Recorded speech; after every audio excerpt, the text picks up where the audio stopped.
अक्सर हम कैश निकालने के लिए एटीएम मशीन का इस्तेमाल करते हैं। मौजूदा वक्त में एटीएम से कैश निकालने पर एक लिमिट तक आपको कोई भी शुल्क नहीं देना पड़ता है, लेकिन लिमिट पूरी होने के बाद आपके अकाउंट से एक निश्चित चार्ज काटा जाता है। मीडिया रिपोर्ट्स के मुताबिक अब यही चार्ज बढ़ने वाला है।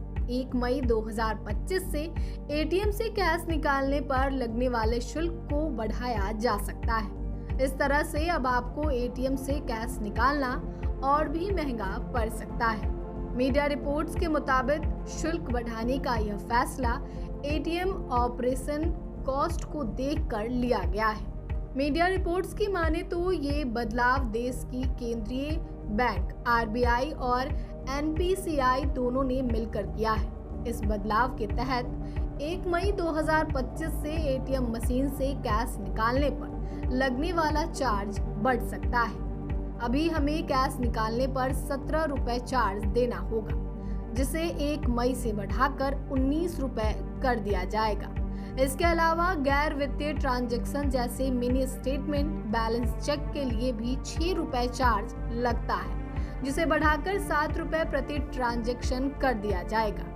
देश की केंद्रीय बैंक आरबीआई के अनुसार सभी ग्राहक एक तय लिमिट तक ही फ्री में पैसा निकाल सकते हैं। मेट्रो सिटी जैसे मुंबई, कोलकाता, चेन्नई, हैदराबाद, बेंगलुरु में हर महीने व्यक्ति 3 ट्रांजैक्शन शुल्क फ्री कर सकता है, लेकिन लिमिट पूरी होने के बाद आपको इंटरचेंज फीस देनी होती है। इंटरचेंज फीस वही है जो एक बैंक दूसरे बैंक को उसके ग्राहकों के द्वारा एटीएम इस्तेमाल करने पर देता है।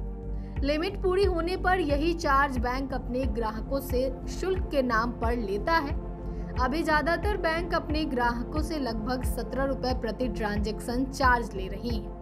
आरबीआई ने व्हाइट लेबल एटीएम ऑपरेटरों के अनुरोध के बाद इस चार्जेस को रिवाइज करने का फैसला किया, जिन्होंने तर्क दिया कि बढ़ते ऑपरेशनल खर्च उनके कारोबार को प्रभावित कर रहे हैं। शुल्कों में बढ़ोतरी पूरे देश में लागू होगी और इसका असर ग्राहकों पर पड़ने की उम्मीद है। ये बैंक एटीएम इंफ्रास्ट्रक्चर और संबंधित सेवाओं के लिए बड़े वित्तीय संस्थानों पर निर्भर है, जिससे वे बढ़ती लागतों को प्रति अधिक संवेदनशील हो जाते हैं।